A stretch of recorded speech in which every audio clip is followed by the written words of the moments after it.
আজ সকালে অ্যাকচুয়ালি আমার যুক্তরাজ্যে ফিরে যাওয়ার কথা ছিল। আমার পরিবারবর্গকে আমি যুক্তরাজ্যে পাঠিয়ে দিয়ে আজকে এই বালাগঞ্জে এসেছি আমাদের মহান নেতা যুক্তরাজ্যের বিএনপির সভাপতি জনাব এম.এ. মালেকের অনুরোধে। তবে এখন মনে হচ্ছে যে আমি এখানে এসে সত্যি ভাগ্যবান, কেননা আপনাদের মহান নেতা বালাগঞ্জ শুধু না, গোটা বাংলাদেশের একজন মহান ব্যক্তিত্ব মোহাম্মদ ইলিয়াস আলীর সহধর্মিণী, যিনি এখানে পাশে বসে আছেন, আজকে সবার সভানেত্রী। তার সাথে আমি এই মঞ্চে একসাথে বসে বক্তব্য দেওয়ার জন্য আমার নিজেকে ধন্য মনে করছি।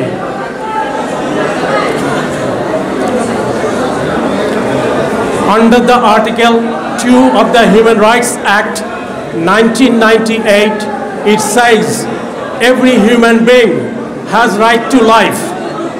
এটার মানে হচ্ছে যে প্রত্যেকটা মানুষের বাঁচার অধিকার আছে।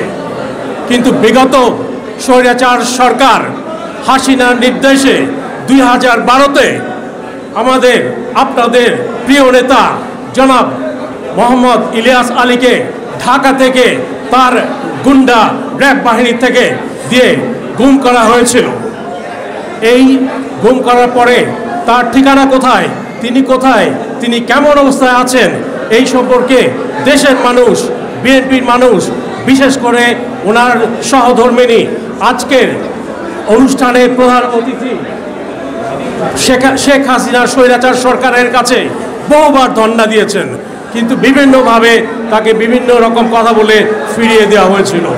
কিন্তু 2022-এ সুইডেন থেকে এক নিরপেক্ষ পত্রিকার মাঝে খবর আসে যে জনাব ইলিয়াস আলীকে গুম করা হয়েছিল ঢাকা থেকে। এই সম্পর্কে আমরা এখনও নির্দিষ্টভাবে কিছু বলতে পারি না, আমরা জানি না এখনও কি অবস্থায় উনি আছেন কি না। তবে আমরা দোয়া করি সকলেই উনি যেন আপনাদের মাঝে এবং আমাদের মাঝে ফিরে আসতে পারেন। আমি জনাব তারেক রহমানের নির্দেশে এবং জনাব এম.এ. মালেকের সহযোগিতায় এবং তার নির্দেশে বাংলাদেশে কয়েক জায়গায় এই পর্যন্ত বিনা পয়সায় চক্ষু শিবিরের এই আয়োজন চালিয়ে যাচ্ছি।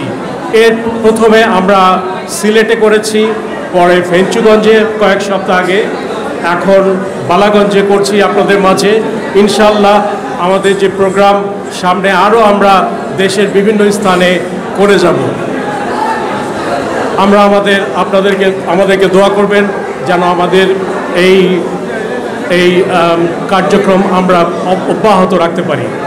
আমি বেশি কিছু বলবো না, তবে আমাদের একটা কথা না বললেই নয়, যেটা হচ্ছে আপনাদের যে এখানকার যে ভলেন্টিয়াররা, তারা যেই সহযোগিতা করছেন এখন, এটা সত্যি এটা একটা দেখার মতো পরিস্থিতি এখানে। আর আমরা খুবই খুশি এখানকার যারা গরিবরা আছেন তারা যে উপকৃত হচ্ছেন এই চক্ষু শিবিরের মাধ্যমে, কারণ এটা একটা ছানির অপারেশন। এখানে বিজ্ঞ ডাক্তাররা আছেন, তারা সব আপনাদের পরীক্ষা করে যাদের ছানির অপারেশন প্রয়োজন তাদেরকে আমরা মৌলভীবাজার হসপিটালে নিয়ে যাব। ওইখানে একদিন রাখার পরে, অপারেশন হওয়ার পরে আবারও এখানে নিয়ে আসব। এবং এই কার্যক্রমে আপনাদের চশমা, ওষুধ, অপারেশন, থাকা, খাওয়া এসবের জন্য কোনো খরচা দিতে হবে না। সুতরাং আপনারা যারা আছেন তারা এই সেবার সুযোগ নেন, আর যারা এখনও পর্যন্ত আসেন নাই তাদেরকে বাইরে সবাইকে বলেন এখানে এসে এই সেবার সুযোগ নেওয়ার জন্য।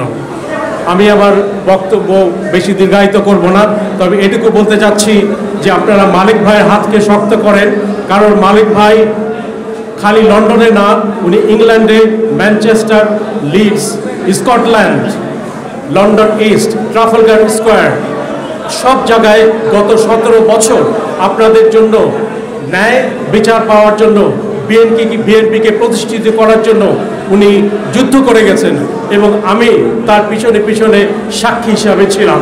সুতরাং তারা আপনাকে সামনে ইলেকশনে এমপি পদে মনোনীত করে তাকে জয়যুক্ত করার জন্য আমি আপনাদের কাছে অনুরোধ করছি। তাহলে ভবিষ্যতে জনাব মালেক এবং আমাদের ইলিয়াস ভাইয়ের সহধর্মিনী যিনি আছেন এখানে, এনারা সবাই মিলে আপনাদের জন্য আরও অনেক অনেক অনেক সেবামূলক কাজ করতে পারবেন এবং ইনশাআল্লাহ আমরা সবাই ওইসব সেবামূলক কাজে আমাদের নিজেকে উপস্থিত করব বলে আশা করছি। ধন্যবাদ।